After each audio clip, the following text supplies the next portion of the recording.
Nairobi, Urban Roads Authority. Number 9, rolling of Magogoro,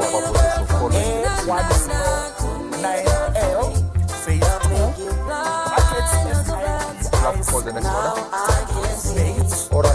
National Highway Authority. Number 10, Transformation and Regional Innovation Project number Credit number 6, Kenya Electricity Generating Company, PLC. Number 11, Equalization Fund. Number 12, European Windows and Orphans Fund, the National Treasury. Number 13, credit number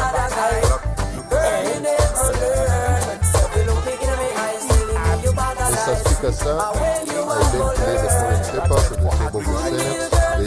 number 4, Horn of Africa, Gateway Development Project, number 6, Department for Roads, number 7, Horn of Africa, Ground Waterfall, number 78, the Water Security Fund, number 60, financial assistance of the county executive of the following: Meru County, Bomet County, Nyamira County, Trans Nzoia County, Marsabit County, Isiolo County, West Pokot County, Kenyan County, Turkana County, Nyeri County, Samburu County, Ndarua County, Murang'a County, Kiambu County, Laikipia County, Kilifi County, River County, Narok County, Wini County, Siaya County, County, Bungoma County, Busia County, Kakamega County, Mandera County, Kakamega County,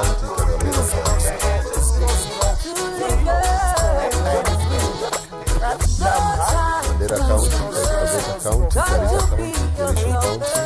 Mombasa County, Kilifi County, Elgeyo Marakwet County, Nyali County, Uasin Gishu County, Nairobi City County. Financial statements of the county assemblies of Agriculture. Meru County Assembly, Bomet, Nyamira, Nzoia, Marsabit, Isiolo, Pokot, Kirinyaga, Turkana, Nyeri,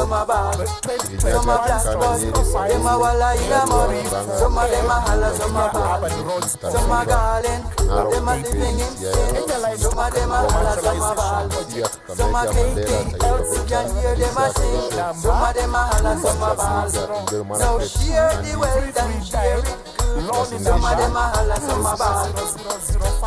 Marakwet, financial statements of the county revenue fund of the following: Meru County, Bomet, Nyamira, Trans Nzoia, Marsabit, Isiolo, West Pokot, Kirinyaga, Turkana, Nyeri, Samburu, Ndarua, Murang'a, Kiambu, Laikipia, Kilifi, Tana River, Narok, Wini, Siaya, Bungoma, Busia, Kakamega, Mandera, Taita Taveta, Garissa, Kericho, Mombasa, Vihiga, Elgeyo Marakwet, Nandi, Uasin Gishu, Nairobi City.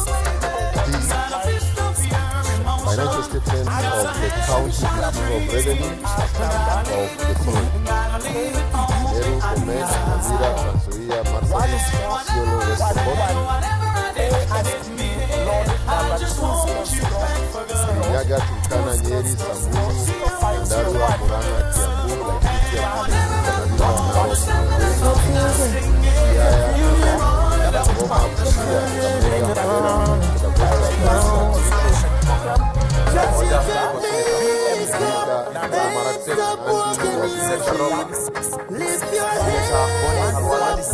It's no time to take defeat.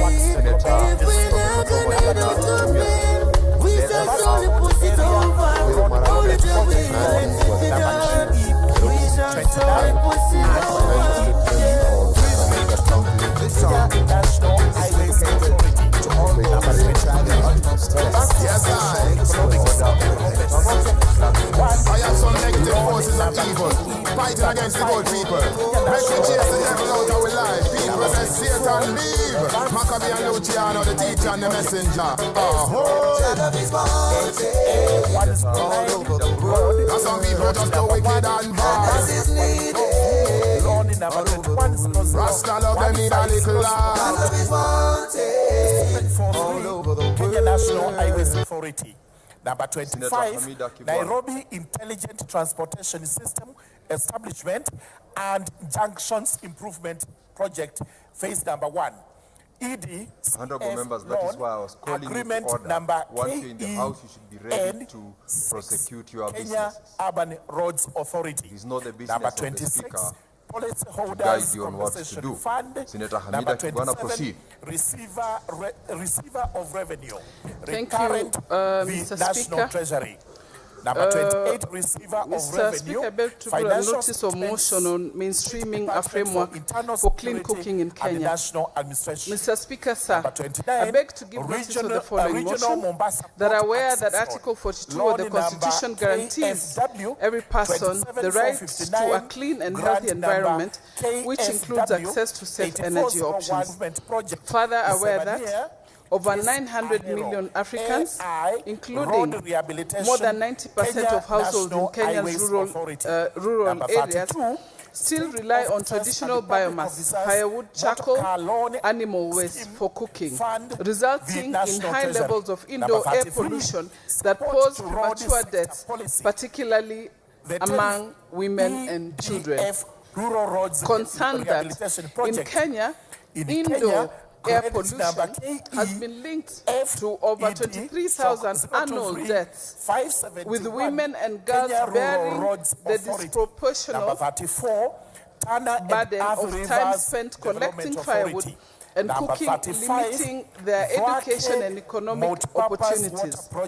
Noting that traditional cooking methods contribute significantly to deforestation, greenhouse gas emissions, and climate vulnerability at the county level, undermining national commitments under the Energy Act 2019, the Climate Change Act 2016, and Kenya's national determined contributions and disease.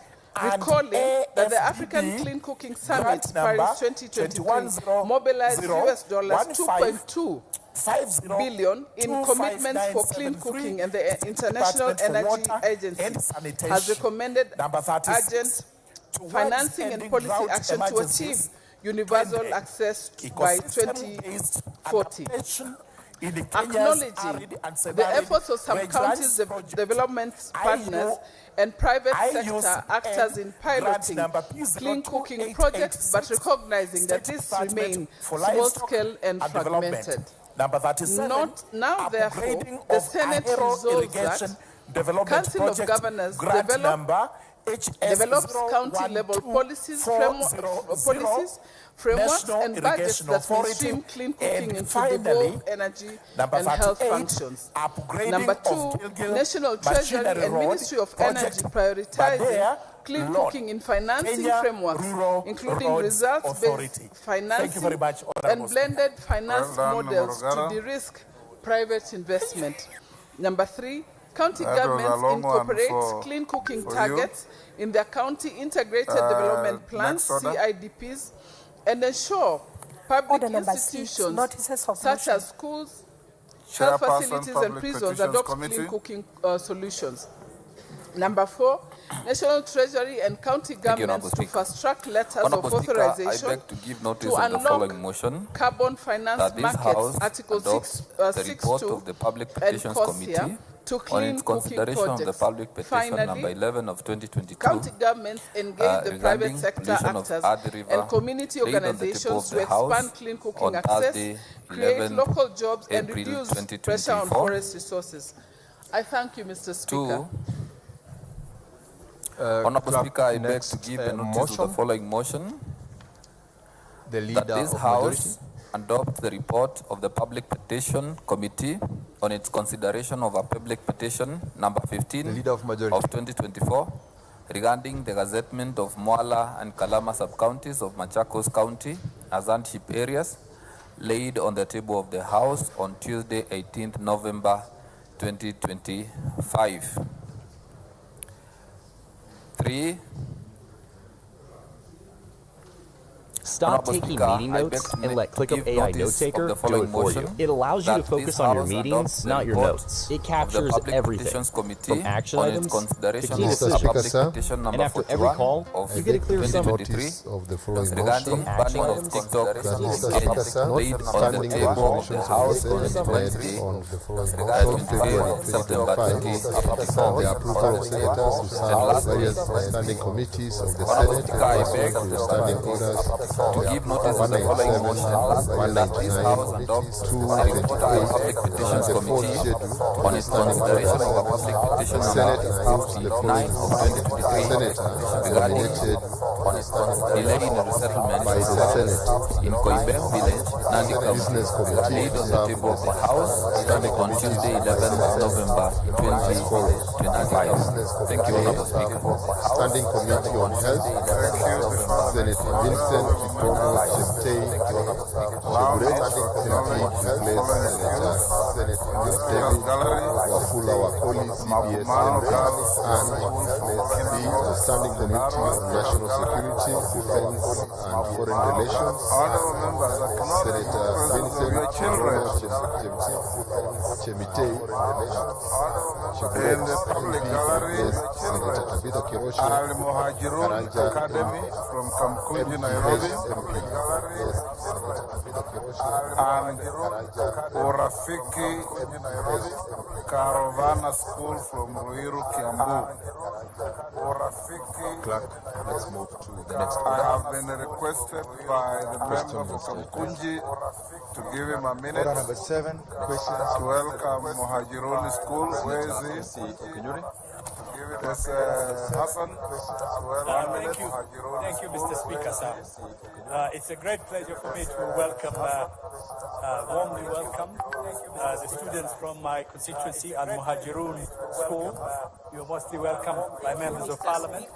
Al Muhajirun is part of a group of schools known on as the access to cancer Tuda, medications in the which is country. one of the most Mr. Speaker, successful sir, integrated I rise community pursuant to schools Standing Order that have 53-1 visited, to seek a statement from the Standing children Committee from on Health our neighborhood on a and matter have of done very national well in the concern exam. regarding the I ongoing also want to crisis at salute Kenyatta the National founder, Hospital Sheikh and other health facilities across the country that who is provide very cancer prominent treatment. educationist, and I want to Mr. tell you, Speaker, sir, education is power. due to I'm stockouts only here of because of life-saving education. drugs, there have been Work hard, severe disruptions in I access perform to very critical well, cancer and the medicine. sky is the limit. As a Thank you, Mr. result, Speaker. patients are forced to choose between delayed treatment in public facilities or paying exorbitant prices in private health facilities. You clap again and you'll Although be the evacuated enhanced from that oncology gallery. benefit under the Social Health Authority was intended And to I provide can't blame those financial children. It protection is to the cancer sergeant's patients, office beneficiaries that have been has unable not to told access the the visiting school 800,000 children shillings now that they have cover in Parliament.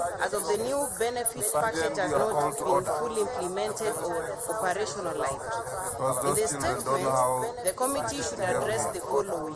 One, the current status of the availability, supply, and distribution And of for members essential of cancer Parliament, when you medicines bring at students to Kenyatta the National gallery, Hospital also tell them the and etiquette of all Parliament. public health facilities offering cancer treatments across the country. Two, the process of reported stockouts and the measures being taken by the Ministry of Health, the Social Health Authority, and relevant agencies to address the lack of access to cancer treatment medicines. Three, the implementation status of the enhanced SHA oncology benefit package, including timelines for full operationalization and interim measures in place to bridge the existing treatment gaps. Four, the measures taken or proposed strengthen accountability, oversight, and proper management of cancer medicines, including safeguards against theft, diversion, or loss of critical drugs. Finally, any additional policy or operational initiatives being undertaken to decentralize cancer treatment services and reduce the burden on public facilities such as Kenyatta National Hospital. Thank you, Mr. Speaker. And any other school that is visiting, just to enjoy. The senators, before I proceed to permit some additional statements, I've got communication to Honourable make. members, Order, on behalf Senator Murango. of the House, Senator Manzo, take welcome the students, their teachers and those accompanying them to the House of Parliament. Thank you. Next order. Teachers and those accompanying them to the House of Parliament. Order number 7. Honorable Senators, I have communication on visiting delegations from Migori and Busia County Assemblies. I would like to acknowledge the presence in the Speaker's Gallery this afternoon, visiting delegations from the County Assemblies of Migori and Busia. The delegations comprise of 5 officers from the Hansard Department of the County Assembly of Migori and 2 officers from the Department of Sergeant-at-Arms of the County Assembly of Busia, who are undertaking a benchmarking visit in the Senate. Honorable Senators, on behalf of the Senate and on my own behalf, I extend a warm welcome to the delegation and wish them a fruitful visit. I thank you. I will, of course, allow the Senator for the County of Migori and Busia to welcome them, but before I do that, I have a further communication from the Chair regarding visiting teachers and students from Karima High School in Murang'a County. Honorable Senators, I would like to acknowledge the presence in the public gallery this afternoon, visiting teachers and students from Karima High School in Murang'a County. The delegation consists of 5 teachers and 223 students. In our short receiving and welcoming visitors to Parliament, I extend our welcome to the delegation and on behalf of the Senate and on my own behalf, administration at the grassroots level, while the late teacher was dedicated to shaping the future of our children through education. Honorable Speaker, I'll give you under 1 minute to who are welcome only the serving the delegation people of the from Lugo County constitute not only an attack on innocent individuals, but is also a direct assault on the authority of the state, public service delivery, and the fundamental right to live and work in peace.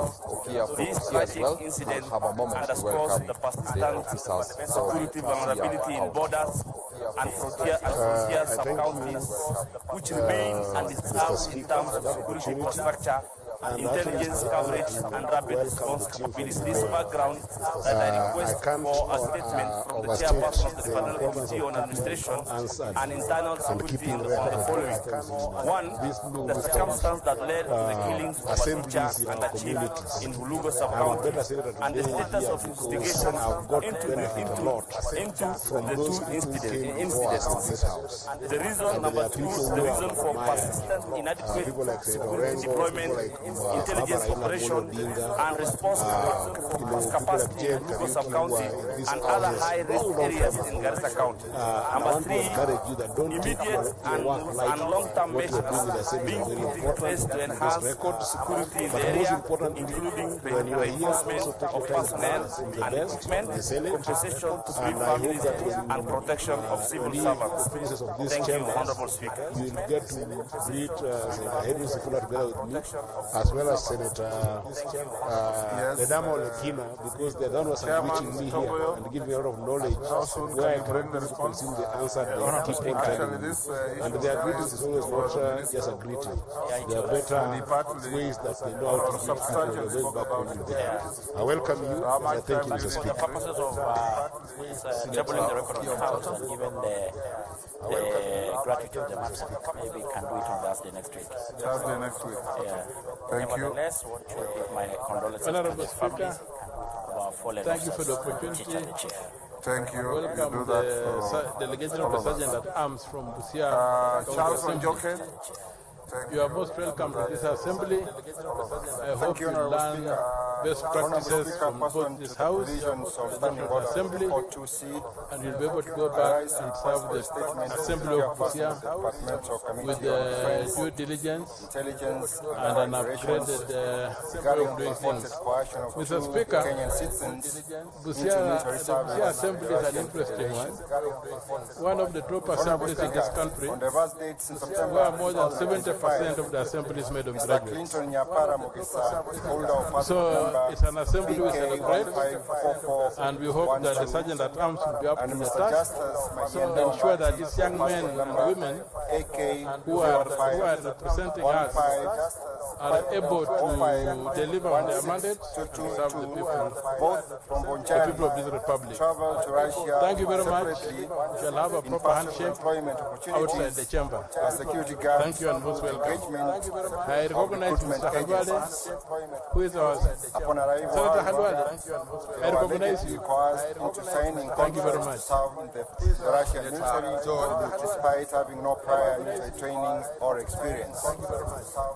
The two are said to have undergone a brief conscription training before being deployed to the front lines of the ongoing Ukraine-Russia conflict. Honorable Speaker, it is reported that in November 2025, Sombati sustained severe injuries while at war, and consequently was admitted to the DDTs of Kletna City Clinical Hospital Intensive Care Unit in Moscow. We welcome them to this chamber, Mr. Speaker, and we want to ask the students to do what brought them here, to see how debate is done here, which will enrich their debating capabilities and skills when they go back to school. I want to believe, Mr. Speaker, that they have a good debating club, and Mr. Speaker, I want to congratulate them and the teachers for choosing to bring the students here so that they may be able to provoke the students that seeking legitimate opportunities abroad.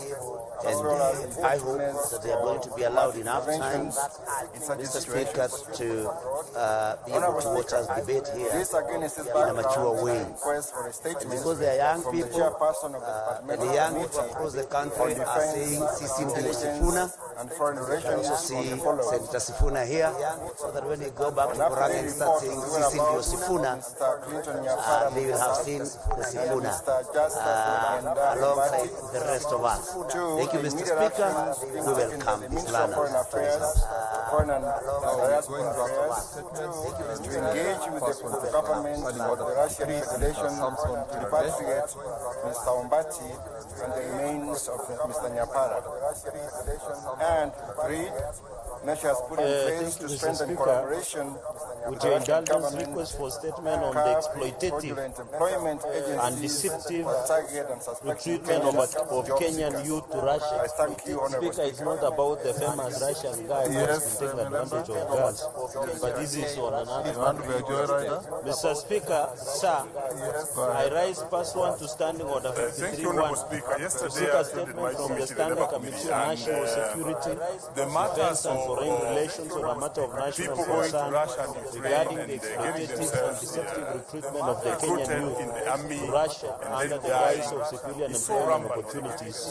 Mr. Speaker, sir, credible reports indicate that several Kenyan youths were allegedly promised legitimate civilian jobs abroad, only to find themselves exposed to military engagement in the ongoing Russia-Ukraine conflict. Some families have reported the loss of contact with their relatives, while others have sought clarification regarding the circumstances under which they can travel and the protections available to them. These developments, Mr. Speaker, raise serious concerns regarding the regulation of foreign recruitment agencies, protection of Kenyan citizens abroad, potential traffic risks, human trafficking, and the adequacy of oversight mechanisms governing overseas employment opportunities. In the statement, Mr. Speaker, sir, the committee should address the following. 1.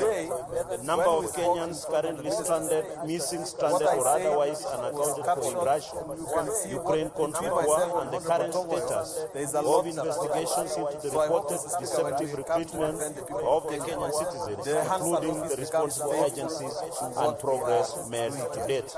So, Speaker, number 2, the extent of coordination between the Ministry of Foreign Affairs and Diaspora Affairs, relevant security agencies, and foreign governments in training, protecting, repatriating, or otherwise accounting for Kenyans affected by these recruitment schemes. Number two, Mr. Speaker, sir, the measures taken to identify, disrupt, and dismantle recruitment networks operating locally or internationally, and the actions being pursued on accountable individuals or entities involved in misleading or exploitative recruitment practices across the country. So, Speaker, number four, the committee should support mechanisms in place for affected persons, including financial, legal, and socio-psychological assistance, consular support, and timely communication regarding the status of investigations and efforts to trace their relatives in Russia-Ukraine conflict. Mr. Speaker, number five, the adequacy of existing laws, policies, and regulatory frameworks governing foreign employment and recruitment of Kenyans abroad, and any gaps that may have enabled exploitation or human trafficking. Mr. Speaker, finally, the measures and reforms being undertaken to strengthen oversight, verification, and enforcement mechanisms to prevent the recurrence of deceptive foreign recruitment, including public advisories, a verification protocol for overseas job offers, and enhanced safeguards to protect welfare and rights of Kenyans citizens seeking employment abroad. I thank you, Mr. Speaker, sir. Training of some sort of military training at the river, and they were told to open accounts to which they have no access. Now we don't know. They went, Mr. Speaker, they have no communications with their families. Some of them have little communication, but inconsistent communication. Can we, Mr. Speaker, get a statement from the government, from the minister responsible for security, on how we are going to ensure that our Mr. people Speaker, are actually safe where they have gone? I request for a statement on the challenges faced by communities living along the Tana River Dam cascade. And would like to Mr. Speaker, sir, I would like to I raise pursuant to Standing Order 53+1 to seek a statement from the Standing Committee on Energy on a matter of county-wide concern regarding the challenges faced by communities living along the Tana River Dam cascade, the mitigation measures in place, and the unequal compensation of affected persons. Mr. Speaker, sir, the Tana River hosts a series of major dams: Masinga, Kamburu, Taru, Kindaruma, and Kiambere, central to Kenya's hydropower generation. Yet downstream, communities in the Tana River and parts of Garissa counties have long endured recurrent flooding linked to dam spillages. These floods, which are often predictable, frequently resulting from controlled releases, have caused property destruction, livelihood losses, displacement, and serious public health challenges, compounded by persistent gaps in early warning systems, coordinated dam management, and community preparedness. Despite this, affected communities are rarely compensated, as flooding is commonly treated as a natural or seasonal event, overlooking the role of power generation infrastructure and undermining principles of fairness, equality, and shared national responsibility. In the statement, the committee should address the following: measures in place to prevent and mitigate dam-induced flooding along the Tana River Seven Forks hydroelectric dam, including early warning system and interagency coordination. The criteria used to classify flooding incidents along the Tana and the basis for excluding many from compensation mechanisms. 3. Details of compensation, relief, or support provided to affected communities over the past 5 years from 2021 to 2026. 4. Plans to establish a compensation and benefit sharing framework for downstream communities affected by hydropower dams. 5. The respective roles of Kenyan, the Ministry of Energy, the National Drought Management Authority, NDMA, and the county governments in safeguarding and ensuring equitable treatment of these communities. That's my statement. Thank you, Mr. Speaker. Then for them to be conscripted is illegal. Thank you, Senator Tuda. Honorable Senators, I will give 10 minutes for members who would like to comment on those three statements. Statement by Senator A.C. Okunyuri, statement by Senator Tuda, and one by Senator Chadin. From my dashboard, I've got Senator Tuda. Majority Leader. If Senator Tuda is not present in the chamber. Senator Manzo. If you heard what Sungul said, member for Kilgore. Thank you, Mr. He says he knows fiscal address. Comment and support the statement by Senator Tuda. Mr. Speaker, quite a number of Kenyans have left the country, having been misled that they are going to be employed and that they are going to earn a living and have a future. And taking them as mercenaries in a number of countries whereby some of them ended up being stranded. This has happened. This has happened. Defense Intelligence and Foreign Relations Committee in Russia. I will pass the ball to you. Reports. Some have even died there. You should some left and the time here, not knowing exactly they are going to be at the engage DCI side of the NIS and ended up so that they can be able. And Sungul is a person of interest to the extent that he has the details. Give the mic to Senator Manzo, so that you can assist in apprehending these criminals. You can proceed to the dispatch. You have some hobby, situation of unemployment in the country. And I want to say that if you take an untrained Kenyan, become a soldier, and go and fight at the front, of the war, on that front line, you can expect. I have taken the extra step of talking to Ambassador Matuki quite a number in Moscow. And Mr. Speaker, I would like the Ministry of Labour and the Ministry of Foreign Affairs to give an account as to how many Kenyans are outside there. Have he left here through agencies or have he left by themselves to get employed? Mr. Speaker, Kenyans living in diaspora are very important to this nation. They make remittances, they take care of families at home. Mr. Speaker, recently I saw the diaspora in America, very determined to make Kenyans very determined to make Kenya great again. So the role of diaspora is very important. And therefore, the young people living in the country, Mr. Speaker, have to have a full protection. This is the role of foreign affairs. I don't know which country they are in, whether we have an ambassador in that country, whether that ambassador has an account of these Kenyans. Mr. Speaker, I was very impressed when I went to South Africa recently and found that our ambassador in South Africa even has a list of Kenyans living in South Africa. Kenyans living in South Africa even have a number. They know. And every time they appear in the embassy, they get assistance. It should be the same miraculously one time I lost horrifying story to tell. I think that foreign affairs diaspora desk has taught a lot, and I think it's good to advise parents or the family members who have their children out there to come out and register so that you know the extent of the problem, because it's a serious situation. That one who came back had making himself mad, he became mad, he started shooting everywhere so that he was taken to the hospital, and finally he was assisted by the ministry, by the embassy. So I think there is a lot of information going round. There is a lady who said they know even the agents and call them by name. Thank you, Mr. Thank you, Jen. Asante Bwana Spika kwa kunipa nafasi niweze kuchangia statement ya Senator Okunyuri kuhusu mambo ya kanza.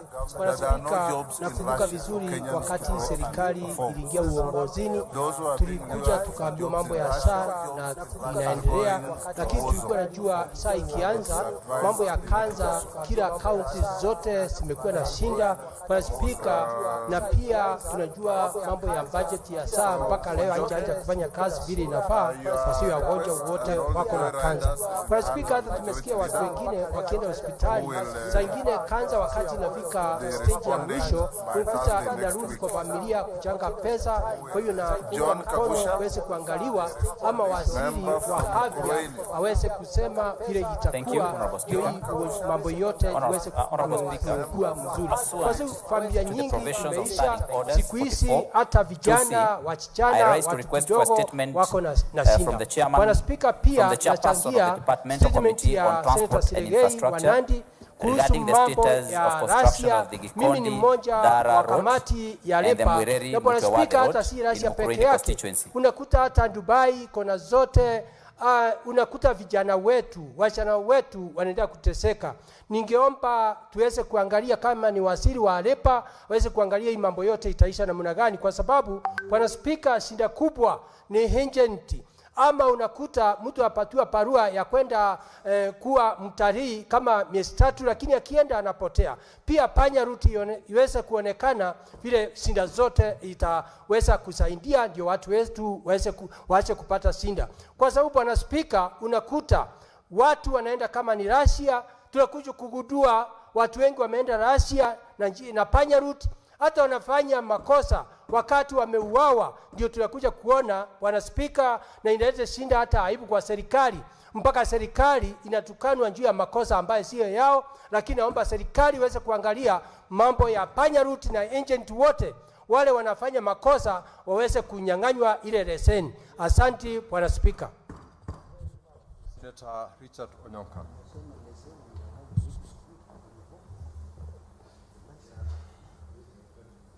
Give him the mic, clerk.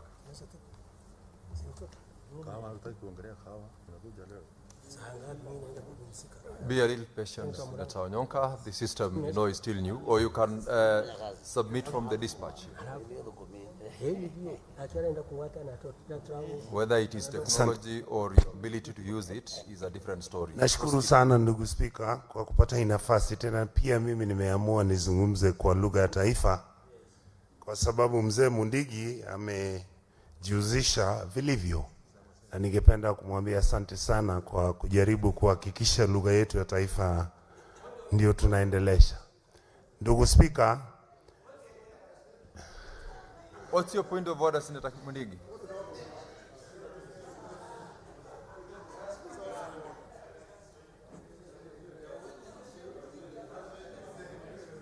Give Senator Mundigi the microphone.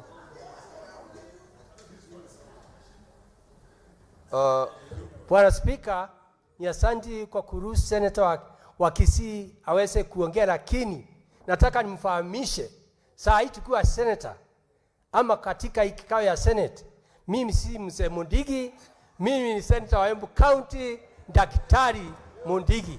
Asante Bwana Spika. Senator Onyonka. Asante ndugu Spika. Sababu ambayo ilinifanya nikatumia mzee ni kwa kiheshima, si kwa miaka yako, lakini kwa vile umejitambua, inaonekana miaka yako ni mingi sana. Pole. Ndugu Spika, ningependa kusema kuwa ugonjwa wa saratani ni ugonjwa ambao umetufikia hivi sasa.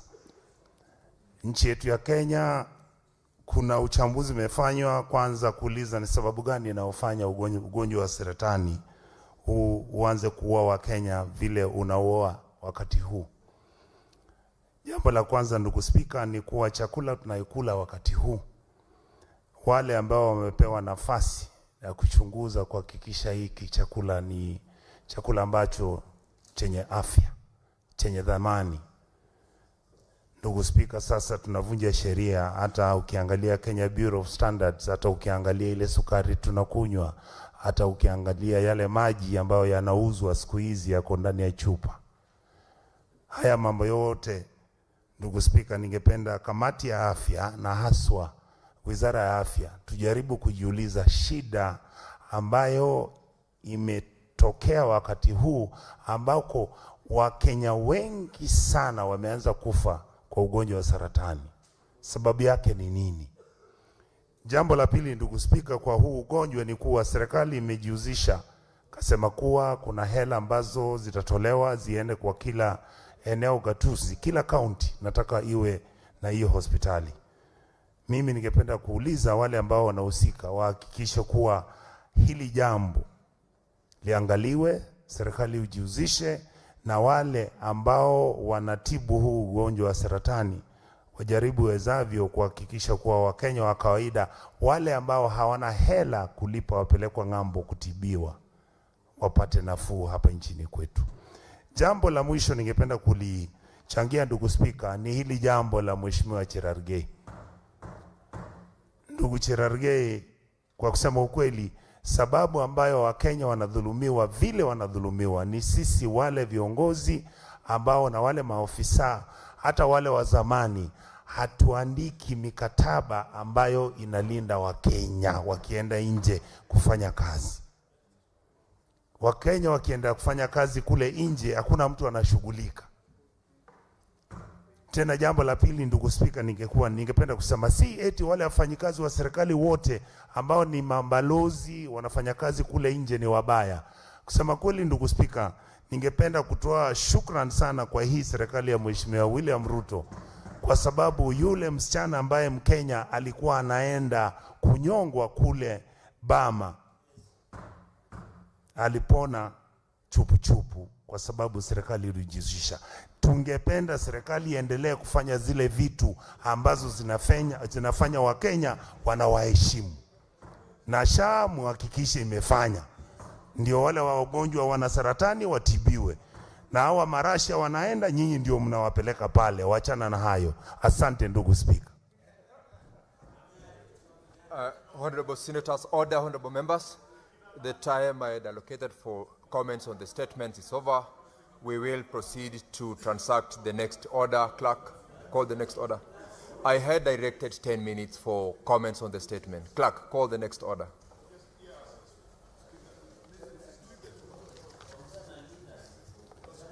Order number 8, motion. Approval of Senator Kiprono Chimitej Cheburet, MP, to serve in select committees of the Senate. This, but then we'll go back to the statement. Allow them to... Senate Majority Leader, move the motion under order number 8.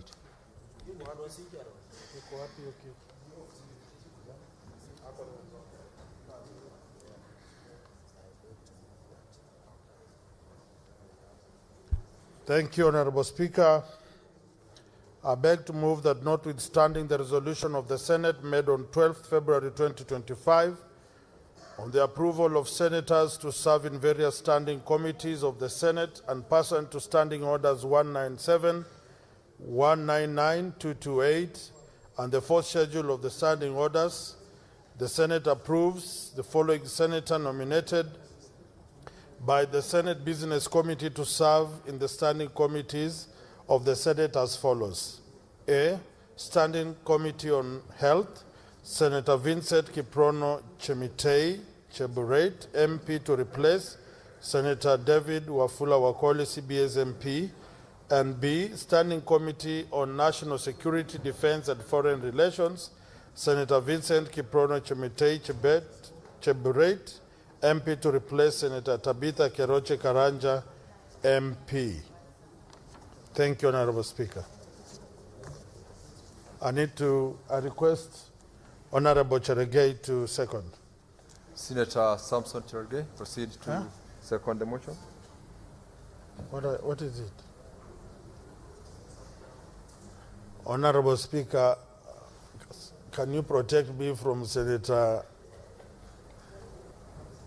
Eddie? Senator Wakoli, take your seat for purposes of Cherargei to second your motion. You are protected.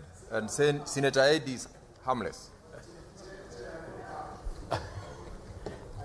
Mr. Speaker, sir, as I rise to second this motion, is just a procedural motion. Speaker, as you are aware of Article 123 of the Constitution of the Republic of Kenya, and the Senate Standing Orders is very clear on the placement, on the role of committees, Mr. Speaker. As we welcome Senator Vincent Kiprono Chemitei Cheburet as a member of Health Committee and as a member of National Security, Defense and Foreign Relations. Mr. Speaker, this is what the Tanzanians call, quote unquote, nguvu mpya. So as he serves the Health Committee, Mr. Speaker, you are aware, he is undergoing very serious, the health sector is undergoing very serious challenges. Mr. Speaker, Under fourth schedule, health is one of the key devolved functions that this constitution did, Mr. Speaker. So we expect the health committee to rise up to the occasion now that they have a new senator by the name Senator Vincent Kiprono Cheburet of Baringo County. Mr. Speaker, is to be in a position to assist. I know last year you had problems of health sector in Bomet. We have had issues of cancer, issues of SHA, Mr. Speaker. Even in Nandi, is no longer a going concern in, for example, Kapsabet County Referral Hospital, where there are no drugs, there is no medical services, Mr. Speaker. There is also a new unique challenge, Mr. Speaker, that there are so many stalled health projects in our counties. So we need the health committee led by the Senator of Wasingishu to be up to the game, Mr. Speaker, now that they have numbers, Mr. Speaker. Mr. Speaker, finally, on the Committee of National Security and Foreign Relations, as a member, Mr. Speaker, there are many challenges that the national security, and I know the chairperson, Senator Fatuma Dulo, who is a ranking member of this House, Mr. Speaker, having served longer than most of us on this floor of the House, their plate is full, Mr. Speaker. You are aware the national security, Mr. Speaker, is very critical. There was a small issue or a matter where young people were killed in a pool in Nandi Hills Town in Nandi County, Mr. Speaker. We need that issue to be resolved, Mr. Speaker. We are facing issues of extrajudicial killings. There was a young man who was killed, unfortunately, Oyamo, over the weekend in Kitengela, Mr. Speaker. And I want to ask our colleagues who are organizing political rallies, and I can see a number of them in this House, Mr. Speaker, not to sponsor violence in their own meetings, Mr. Speaker. We don't need them to sponsor. They need to ensure, Mr. Speaker, to notify the police in good time, Mr. Speaker. They need to issue notification, Mr. Speaker. They need to stop sponsoring violence in their own meetings, Mr. Speaker. And I'm calling the National Security Committee. There are so many points of orders here. I'll take one from Senator Wambua.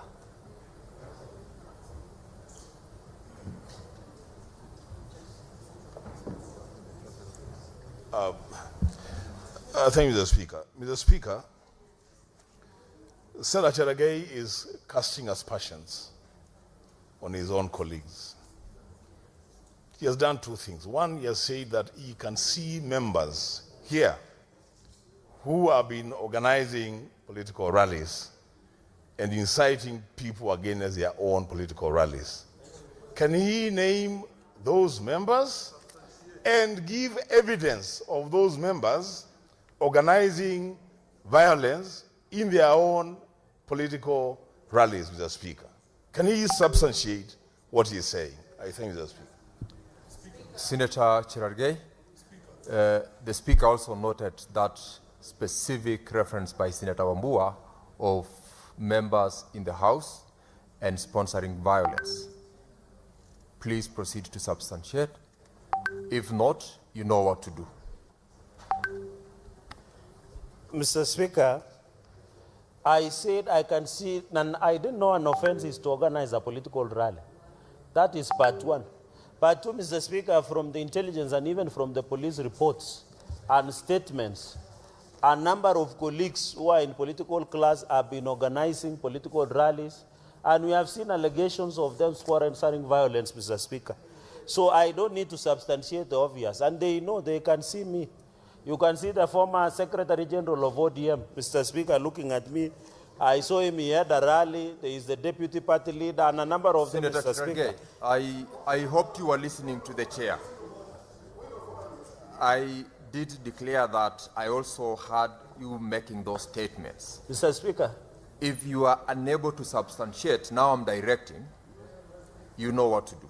Mr. Speaker, can I request tomorrow at 2:30 to provide the substantiation? Very well. And Mr. Speaker, note some of the information will be classified. Tomorrow, so you will need to guide me on that. Mr. Cherargei, you are expected to substantiate on the allegations made against your colleagues. Proceed to close. Well guided, Mr. Speaker. Secondment of the motion. But not also, Mr. Speaker, most of the information will be classified. Mr. Speaker, as I second, so the National Security Committee, Order, honorable senators. Allow Senator Cherargei to conclude. I have directed that Senator Cherargei tomorrow at 2:30 p.m. substantiates on the allegations made, and that is the order from the chair. Allow him to conclude. I will not allow any other point of order. Senator Cherargei, please conclude. Mr. Speaker, and they should be aware I have 20 Senator minutes as a Cherargei, seconder. please conclude. Don't tempt the chair. Honorable Mr. Senator. Speaker, please don't. but the standing order says I have Conclude. 20 minutes. Conclude. Mr. Speaker, thank you. I was mentioning National Security Committee.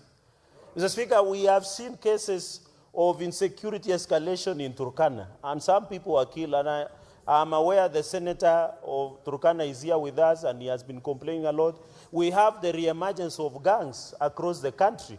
Mr. Speaker, we have seen a number of gangs reemerging, even what we saw in Mutwapa, Mr. Speaker. So, Senator Chemitei, led by our able chair, Madam Fatuma Dulo, who is a ranking member and the chair of National Security, should seize this matter and ensure all these issues. Mr. Speaker, on the small matter, I have seen in conclusion that the Minister of Gender has directed, and I hope the Committee of National Security, that there was a Russian, Mr. Speaker, who was taking advantage of our ladies in this country, Mr. Speaker. Mr. Speaker, this Kenya is so open to everybody. You just come, tell a lady you are beautiful, then tell them you go to your house, then you tell them you have a broken English, Mr. Speaker. You can never, and they don't know English, you can never. Mr. Speaker, I want to ask the Committee of National Security, Suamoto, to direct the Inspector General of Police and the Minister concerned, including of gender, to appear and tell us what these Russian and other foreign nationals taking advantage of our girls and women, Mr. Speaker. Although I am aware my majority whip is saying that the guy should be invited for men's general conference to address and teach them the ways of the master. Mr. Speaker, some of us have been suffering, fare has been eaten, coffee dates, and then somebody from nowhere appears and he is eating our cabbages and everything, Mr. Speaker. So I hope, Mr. Speaker, we shall be able to resolve this matter, and I want to thank the CS for Gender for directing that the Russian national should and must be arrested, and any other national that is taking advantage of our girls and our women, Mr. Speaker. Our women, our girls should be left for only Kenyan men. Anybody else, we don't allow. Mr. Speaker, with those many remarks, I beg to second. Honorable Senators, I now propose the question that notwithstanding the resolution of the Senate made on the 12th of February 2025 on the approval of senators to serve in various standing committees of the Senate and pursuant to standing orders 197, 199, 228 and the fourth schedule to the standing orders, the Senate approves the following senator nominated by the Senate Business Committee to serve in the Standing Committee of the Senate as follows. A. Standing Committee on Health. Senator Vincent Kiprono Chemitei Cheburet, MP, to replace Senator David Wafula Wakoli, CBS, MP. And B.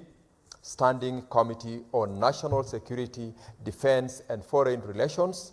Senator Vincent Kiprono Chemitei Cheburet, MP, to replace Senator Tabitha Keroche Karanja, MGH, MP. Now, Honorable Senators, you are aware this is a mere procedural motion.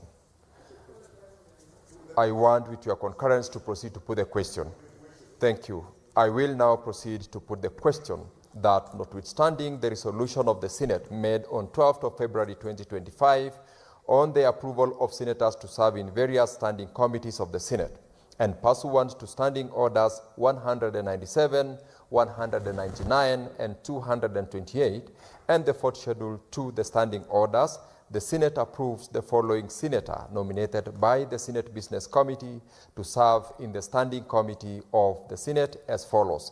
A. Standing Committee on Health, Senator Vincent Kiprono Chemitei Cheburet, MP, to replace Senator David Wafula Wakoli, CBS MP NB, Standing Committee on National Security, Defense and Foreign Relations, Senator Vincent Kiprono Chemitei Cheburet MP to replace Senator Tabitha Keroche Karanja MGH MP.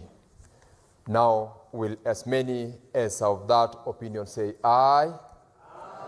Will as many as of a contrary opinion say nay? The ayes have it. Clerk, you may now call the next order.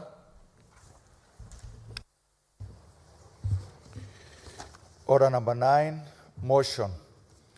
Extension of time for consideration of the crops BICSA regulations, legal notice number 145 of 2025. Senator Mungatana.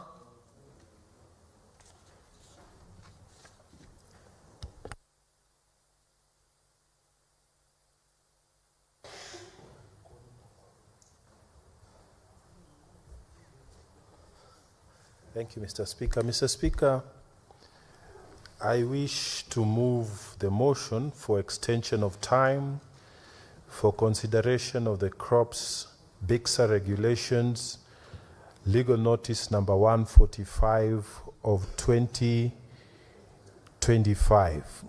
Mr. Speaker,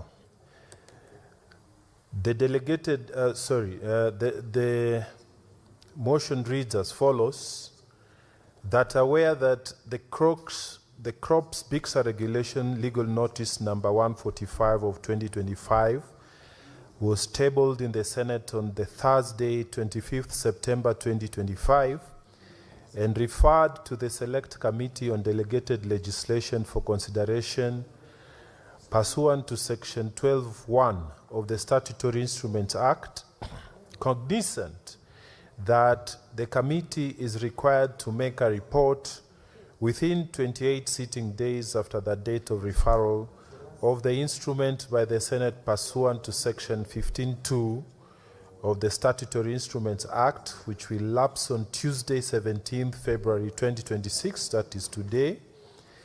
Aware that Section 15, subsection 3 of the Statutory Instruments Act provides that by a resolution, Parliament may extend the time for consideration of a statutory instrument by a period of not exceeding 21 calendar days.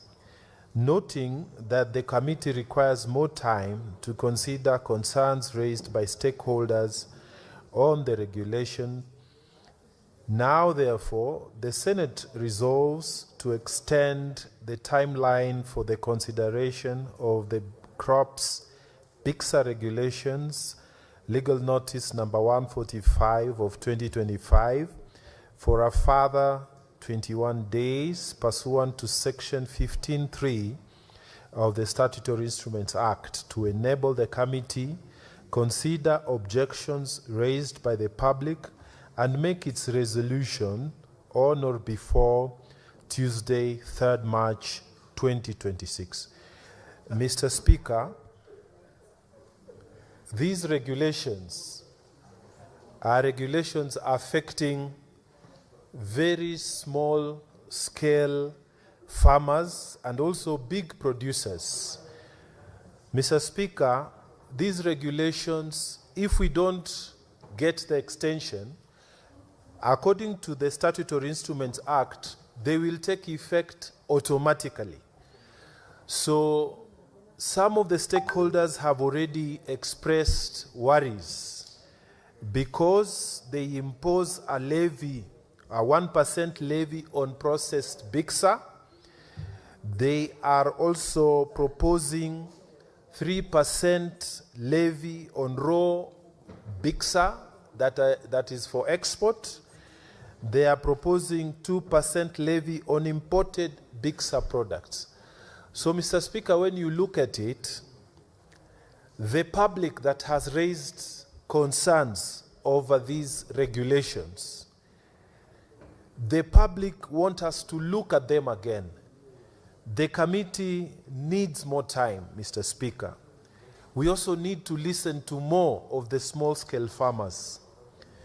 Because, Mr. Speaker, these regulations that have been proposed by the executive, they have put some heavy requirements on registration, on licensing, on traceability and quality standards for all producers and growers of Bixa in Kenya. Mr. Speaker, these growers are mostly found in Kwale County. Mr. Speaker, for them to comply, if you look at the small-scale growers there, for them to comply with these regulations, it's going to be very costly.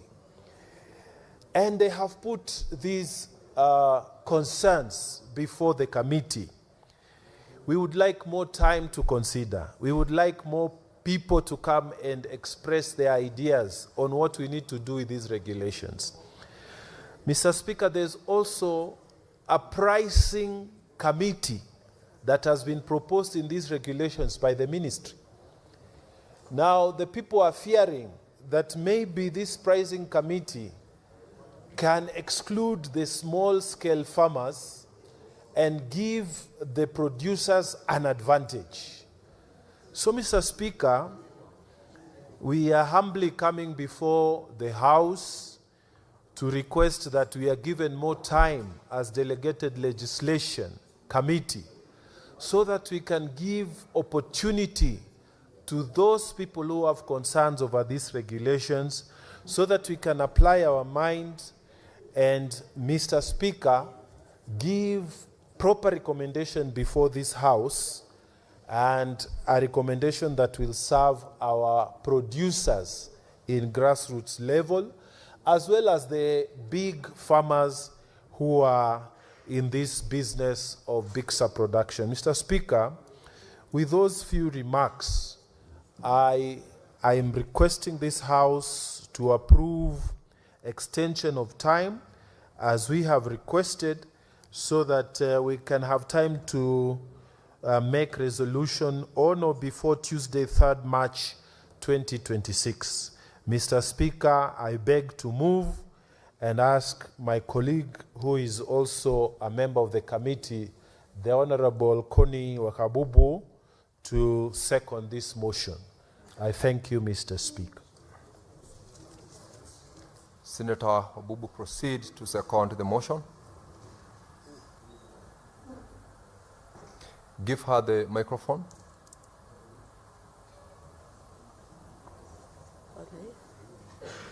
You can proceed to the dispatch, Honorable Senator. Oh, no, you have it. Proceed from your desk. Thank you, Mr. Speaker, for according me this opportunity as one of the members of the delegated legislation committee member. I want to state categorically that Bixa is a significant cash crop in Kenya, and it has several uses. For example, it's used in the food industry as a food colorant. It's also used as a medicine, as well as in cosmetics. Therefore, it impacts on human beings, and therefore, as a committee mandated to look at the legislation and scrutinize some of these statutory instruments, it's important that we scrutinize it critically and bring out what is important and what can be consumed. Therefore, I want to second Senator Mungatana's humble request that we be given more time to work on it. Thank you, Mr. Speaker, sir. Honorable Senators, I now propose the question. Senator Chiralgai, you may take your seat.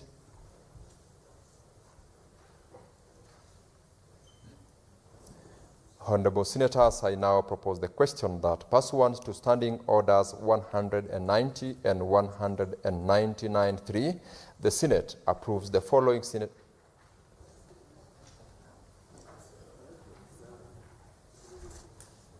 I'll take it back.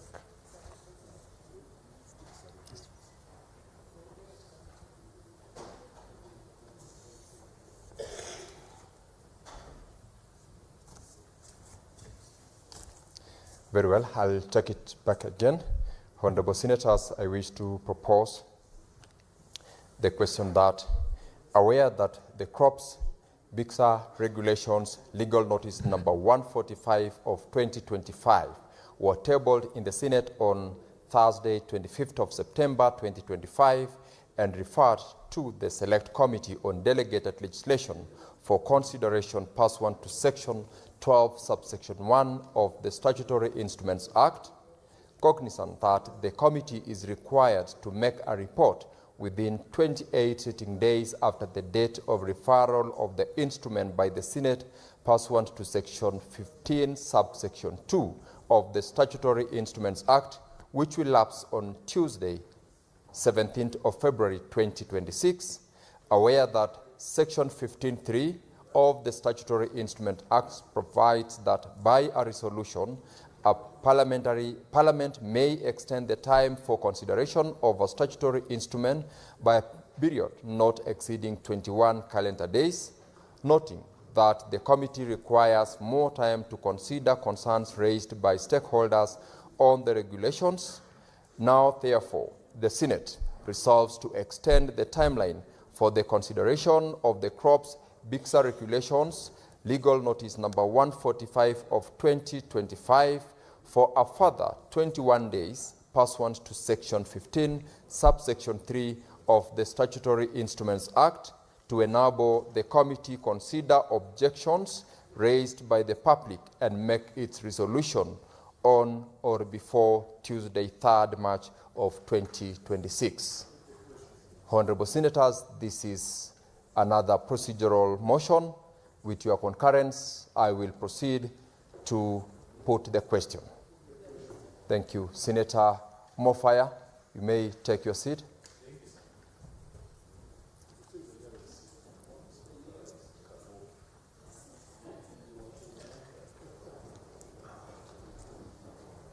Honorable Senators, I now put the question that aware the Crops Bixar Regulations Legal Notice number 145 of 2025 were tabled in the Senate on Thursday, 25th of September 2025, and referred to the Select Committee on Delegated Legislation for consideration pursuant to Section 12, subsection 1 of the Statutory Instruments Act, cognizant that the committee is required to make a report within 28 sitting days after the date of referral of the instrument by the Senate pursuant to Section 15, subsection 2 of the Statutory Instruments Act, which will lapse on Tuesday, 17th of February 2026. Aware that Section 15, subsection 3 of the Statutory Instruments Act provides that by a resolution, Parliament may extend the time for consideration of a statutory instrument by a period not exceeding 21 calendar days, noting that the committee requires more time to consider concerns raised by stakeholders on the regulations. Now, therefore, the Senate resolves to extend the timeline for the consideration of the Crops Bixar Regulations Legal Notice number 145 of 2025 for a further 21 days pursuant to Section 15, subsection 3 of the Statutory Instruments Act, to enable the committee consider objections raised by the public and make its resolution on or before Tuesday, 3rd of March 2026. Now, Honorable Senators, will as many as are of that opinion say aye? Aye. Will as many as are of a contrary opinion say nay? The ayes have it. Clerk, you may call the next order.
Honorable Senators, for the convenience of the business of today's order paper, we will reorganize the order paper and call order number 11 for purposes of approval of the calendar of the House. Clerk, you may call out order number 11. Order number 11, motion. Approval of the Senate calendar, regular sessions for the 5th session.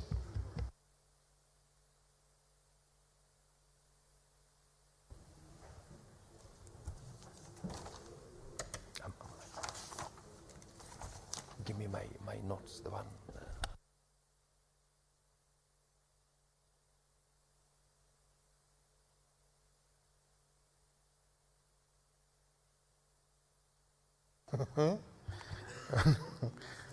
Thank you, Mr. Speaker, sir. Majority Leader, of course, I'm sure Majority Whip is doing it on behalf of the Leader of Majority. Proceed to do that. Honorable Speaker, I beg to move that pursuant to Standing Order 32, 1, the Senate approves its calendar register sessions for the 5th session, February to December 2026, laid on the table of the Senate on Thursday, 12th February 2026.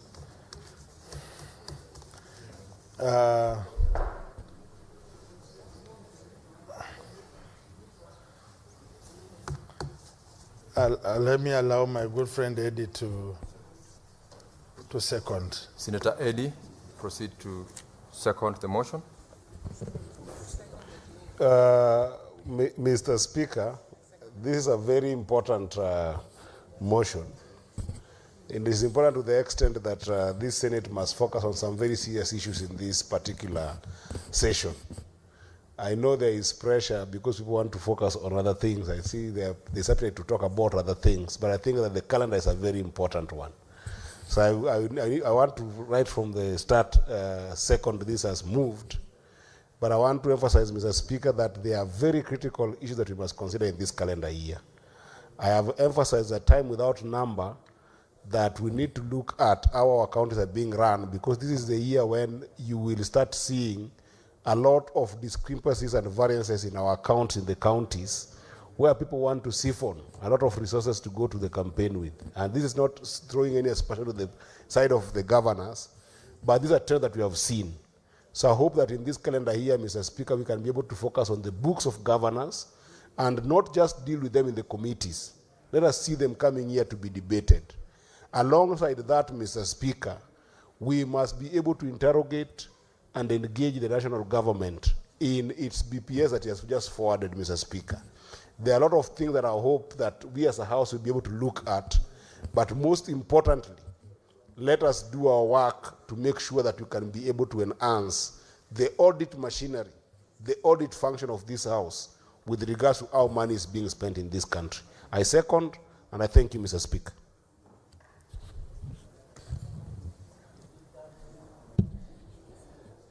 Honorable Senators, I now propose the question that pursuant to Standing Order 32-1, Senator Joyce Korir, take your seat.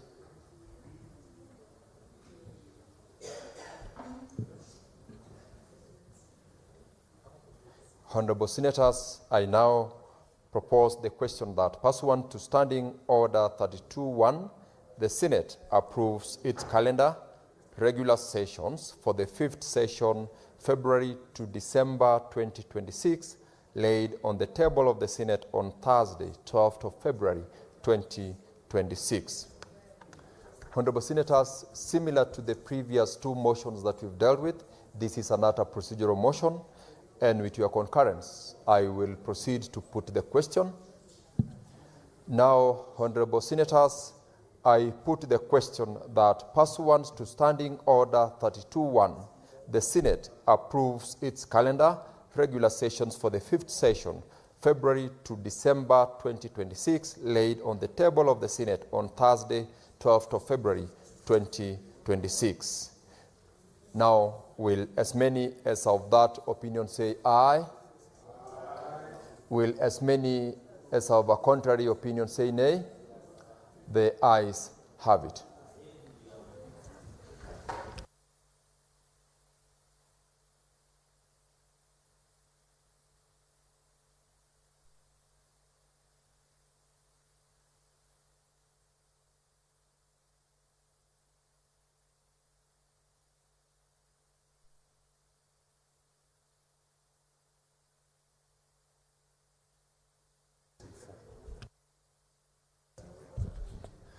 Honorable members, I have received a request from members, which I had earlier on acceded to, that we give additional 8 minutes for members to comment on the statements earlier on by Senator Okenyuri, Senator Cherargei, and Senator, who was the third senator? Senator Omtata, yes. I will give each member 2 minutes, 4 of you. So we have got the 8 minutes to be taken, shared among 4 members. And from my dashboard here, I have got Senator Sifuna. I have got Senator on this side. I'll give 2 members on this side, 2 members on this side. Senator Sifuna. Mr. Speaker, I would want to comment on the statement brought by the Senator Fonandi on the luring of Kenyans into the Russian-Ukraine war. Honorable Speaker, towards the end of last year, I attended the launch of a report by Oxfam titled The Kenya's Inequality Crisis, the Great Economic Divide. And for the benefit of this House, Honorable Speaker, that report, just to highlight, nearly half of Kenyans live in extreme poverty. The Senator for Mandera was just briefing me on the drought situation there. There have over 10,000 households that are affected by drought. The second notable thing, Honorable Speaker, the study found that the top 1% in Kenya controls 78% of the country's financial wealth, while a majority struggle. Thirdly, Honorable Speaker, and last, that the richest 125 individuals in Kenya hold more wealth than a combined 43 million of us in this country. Why do I bring this report here, Honorable Speaker? I want to argue that it is in fact ourselves who have created an impossible situation, an impossible life for Kenyans, that it is very easy for them to fall into these traps, Honorable Speaker. When you are looking at your family starving and somebody tells you, I can get you a job somewhere, you will most likely want to go and do that job, even when, Honorable Speaker, you might not be, it might not be in your best interest. We have heard of these stories in Myanmar. Honorable Speaker, there was Kenyans that were lured there to go and do some extortion business. And now Russia, we have heard about the situation again in Saudi. We met with the Saudi ambassador, the Kenyan ambassador to Saudi in December as well, Honorable Speaker, Ambassador Ruwenge. And he painted a very dire picture that Kenyans are very, very easily lied to by cartels that are operating within this country. Honorable Speaker, it is incumbent upon Parliament, not Parliament, but the national government, to be able to protect life and property, to be able to protect the life of a citizen. These stories we hear, because we have seen international media even reporting, Mr. Speaker, that some of these agencies that are being used to lure Kenyans into these traps are owned by very powerful people in government. And I am sure that unless we uncover those cartels, these problems are going to persist. So we must look at ourselves. What sort of environment, what sort of society have we created for the young people, Honorable Speaker? Of these 125 richest individuals in Kenya, you would be very interested to see if there is anyone below the age of 35 in that group. Mr. Speaker, we must resolve the situation of our own people so that we save them from these traps that have been set by these cartels. I thank you, Honorable Speaker. Senator Wakoli.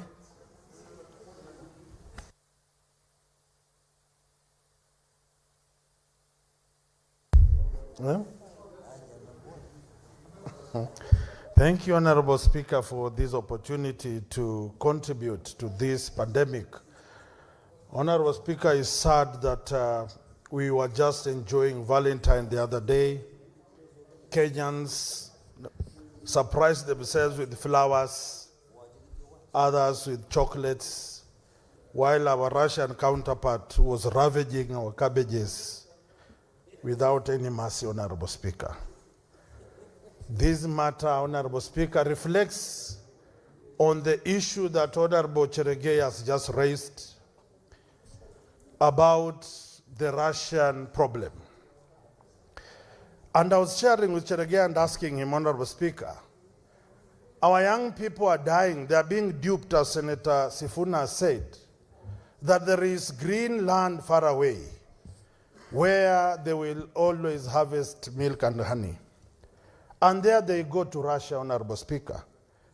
But as we say that, we have a similar scenario in counties of Kenya, where county governments are behaving like the Russian cartels, duping our young people, taking them around in circles, some way back from 2016 with appointment letters but no jobs to be done. Courts have resolved that these young people be employed, but governors will prefer boarding planes to various destinations in the world, but our young people suffering and praying to God that where did they go wrong?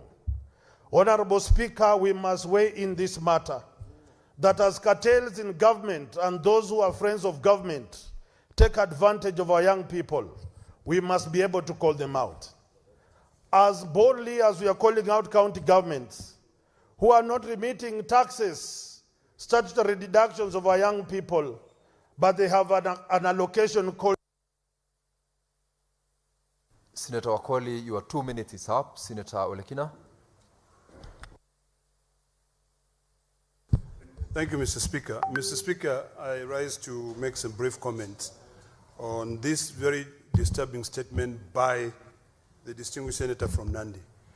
But the question, Mr. Speaker, that all of us must ask ourselves is that how much is this parliament contributing to Kenyans running away because of unemployment, to seek for greener pastures abroad, where they can be risky, they can be arrested, they can be molested, their passports are taken away. What are we doing and what are we going to do to solve that problem? I'm tired of us lamenting on a daily basis. There is a law which we are now considering in terms of legal migration. We need to fast track that. The Labour Committee must now go bring that legislation, and we fast track it to make sure that we license a handful of agencies in this country who are the only ones who will be required to recruit migrants abroad. Number two, we must ensure that the Ministry of Labour, the Ministry of Foreign Affairs, and the executive work hand in hand to be able to stop this. Finally, Mr. Speaker, our county governments must re-engineer their CIDPs to create employment locally. People are running away. Governors are lining their pockets. Yet our people die because of hunger, Mr. Speaker. It is uncouth that we have professors, we have highly educated Kenyans who are jobless. Every single day, I dare say, all of you receive requests from people who are highly educated to be able to get them a job or pay for their kids' school fees. It behooves us, and it's only us who can end this. We cannot lament, we cannot blame other countries. We start from here. Our embassies abroad, I feel sorry for them. Most of them have no budgets. They have no money. And your time is up, Senator Olekina. Senator Murango.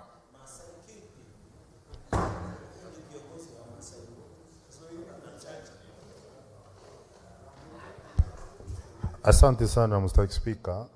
Kwanza ningetaka kuchangia hoja ya taarifa ambayo iletwa na Senator Kenyuri. Mr. Speaker, afya njema ni tanjamara na kuishi ni faradhi. Na kwa hivyo Mr. Speaker, wakati ugonjwa wa saratani unaingia kwenye familia, tushaona familia ambazo zimefilisika kujaribu kutimbu mpenda wao, wanabaki kuokota virombo kwa sababu ya kuishiwa na kufilisika. Mr. Speaker, katika mpango wa SHA ambao wagonjwa wa saratani walikuwa nafaa kupata timba ambayo ilikuwa hadi shilingi 800,000 laki 8, Mr. Speaker. Ni vizuri kama ingeanza kufanyishwa kazi haraka iwezekanavyo ili tuweze kuwakinga na kuwatibu wale wagonjwa wa saratani ambao wanahangaika, Mr. Speaker. Mr. Speaker, katika hospitali zetu pia ukiangalia katika kaunti nyingi, gatuzi nyingi, licha ya kupata fedha nyingi, hawajatilia maanani sana kutibu saratani. Na nikimalizia Mr. Speaker, katika taarifa imeletwa na Senator wa Nandi ni kwamba wale waliohusika katika kupeleka wale vijana kule wanafaa kunyang'anywa leseni zao na wasiweze kurudishiwa. kwa sababu Warusi wakuja kuwashika vijana wetu mateka hapa. Walipelekwa na watu ambao wengine waliitisha pesa na wakapeleka pale. Asante sana Mr. Speaker. Senator Wambua, as you close.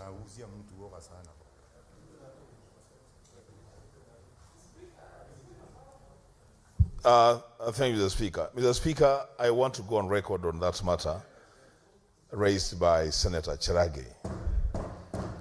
Mr. Speaker, I want to say two things. One, this matter is so serious, Mr. Speaker, that actually we need a motion to discuss this issue.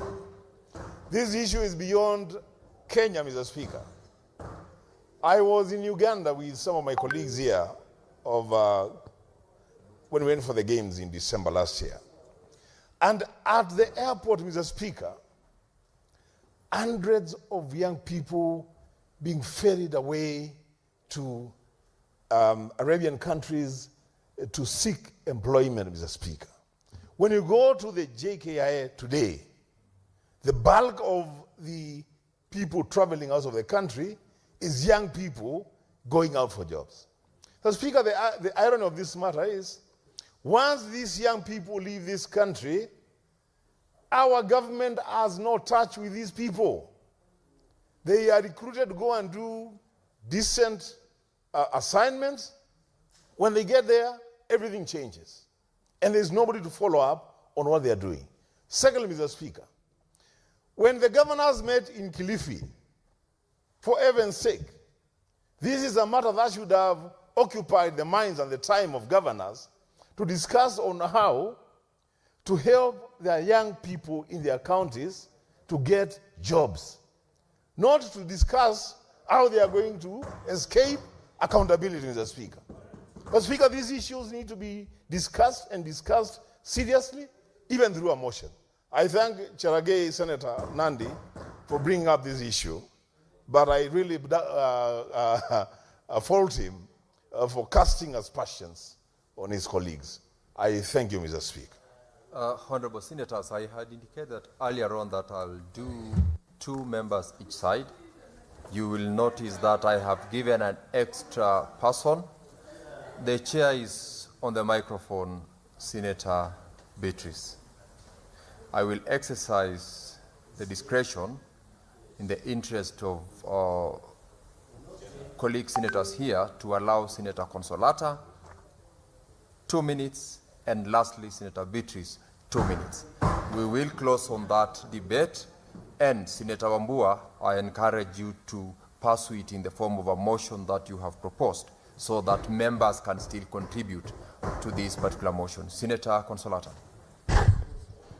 Thank you, Mr. Speaker, sir, for according me this opportunity to contribute towards Senator Esio Kenyuri's statement on accessibility of cancer medication.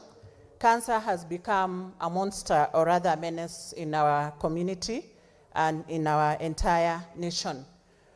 I would like to contribute by saying that as a country, there is need for us to flex a little bit on the red tape, or rather bureaucracies that are laid as procedural measures for the patients to access this cancer treatment.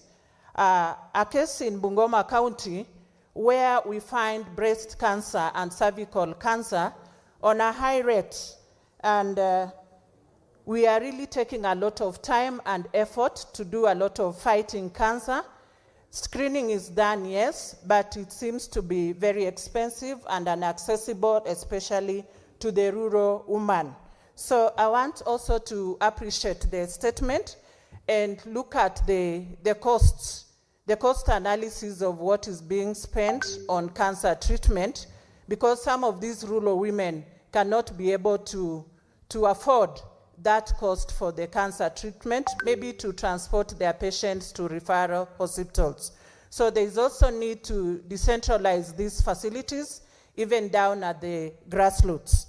So I want to impress availability, supply, affordability, and access of cancer treatment to our counties, not only in Bungoma County, but all the 47 counties. Thank you, Mr. Speaker. and therefore I support Senator Okenyuri's statement. Senator Beatrice Ogola. Thank you, the Honorable Speaker, for the wisdom that you have while at your chair. Honorable Speaker, I would like to support the statement by my sister, Senator Esi Okenyuri, especially on the cancer treatment and with a focus to availability of services, to access to early services, and particularly to public facilities. Honorable Speaker. Honorable Speaker, the treatment of cancer, if it is delayed, becomes so expensive and beyond the general public that we have. Honorable Speaker, even as the statement talks about Kenyatta National Hospital, Honorable Speaker, many patients, by the time they arrive or they are referred to Kenyatta National Hospital, they will be at later stages that come with a lot of expenses while treating the cancer patient. Honorable Speaker, in the last few weeks, I've had a personal patient, and I want to thank Optic Hospital for the services they rendered to this patient. But I keep on asking, if I met those expenses, what about the many Kenyans that are there, Honorable Speaker? And that is why the Ministry of Health should unlock the benefits that come with SHA. We want to see availability of services and many patients accessing cancer treatment services, and especially down at the health centers, at the dispensaries, because, Honorable Speaker, we need even to go to another step of declaring cancer a disaster in this country. A number of people are suffering and are not able to meet the expenses that come with the treatment of cancer. And, Honorable Speaker, I want to declare that SHA is... Your time is up, Senator Beatrice. Your time is up. Take your seat. Now, clerk, let us now resume order number 12. You may call that out.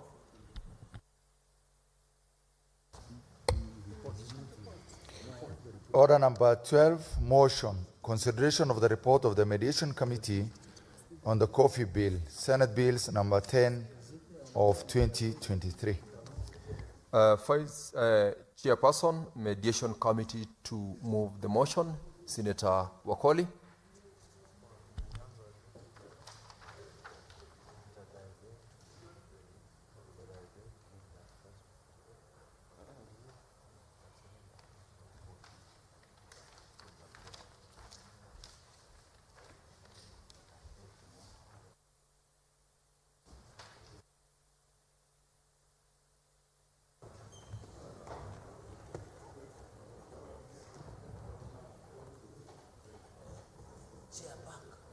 Thank you, Honorable Speaker. I beg to move that the Senate adopts the report of the Mediation Committee on the Coffee Bill, Senate number 10 of 2023, laid on the table of the Senate on Thursday, 4th December 2025, and that pursuant to Article 1132 of the Constitution and Standing Order 1673 of the Senate, approves the mediated version of the bill. Honorable Speaker, I want to appreciate the Almighty for us to cross over this year. As we left last year, Honorable Speaker, the Kenyan farmer, the coffee farmer, was anxiously waiting to see how far this bill goes, Honorable Speaker. Honorable Speaker, the mediation committee of this bill, number 23, was constituted by the Speaker of the National Assembly on 22nd July 2025, pursuant to Standing Order 1492 of the National Assembly Standing Orders, and the Speaker of the Senate on 20th of May 2025, pursuant to Standing Order 1162 of the Senate Standing Orders. The committee held 5 sittings to deliberate on the Coffee Bill, Senate Bill number 10 of 2023, in accordance with the Constitution and relevant provisions of the Standing Orders of the Senate and the National Assembly. Having considered the Coffee Bill, Senate 10 of 2023, The committee observed, 1, the coffee law will help to regulate the coffee industry in Kenya, as it will ensure that producers and manufacturers comply with established standards and guidelines. This will help in improving the quality of coffee products and ensure the consumers are protected from harmful and substandard products. 2, a clear legal framework for the coffee industry will make it easier for investors to understand the regulatory environment and make informed decisions about investing in the sector. This can lead to increased investment in coffee production and processing facilities, which will create jobs and drive economic growth. 3, the Coffee Bill 2023 has provisions that protect domestic coffee producers from unfair competition from foreign imports and middlemen. This will help to support local coffee production and ensure that Kenya's coffee industry remains viable and sustainable. 4, the coffee industry is an important part of Kenya's agricultural sector, and promoting the growth and development of the industry will promote food security in the country. This is especially important given Kenya's dependence on imported coffee and other food products. 5, a well-regulated coffee industry will generate significant revenue for the Kenyan government through taxes and other fees. This revenue will be used to support important social programs and infrastructure projects. The committee, having reviewed the Coffee Bill, Senate 10 of 2023, recommends that the House approves the bill with amendments as proposed in the schedule in Chapter 5 of this report. The committee is grateful to the offices of the Speaker and the clerks of both Houses of Parliament for the logistical and technical support accorded to it in the execution of its mandate. Finally, we express our appreciation to members of the committee and the committee secretariat for their patience, sacrifice, endurance, and commitment to the assignment which enabled the committee to complete the task within the stipulated period.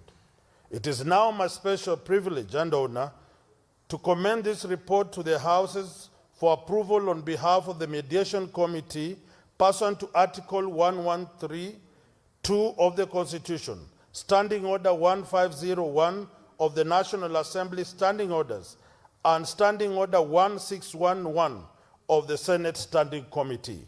Senator Wafula Wakoli, MP Chairperson, Mediation Committee on the Coffee Bill, Senate number 10 of 2023. Thank you, Honorable Speaker.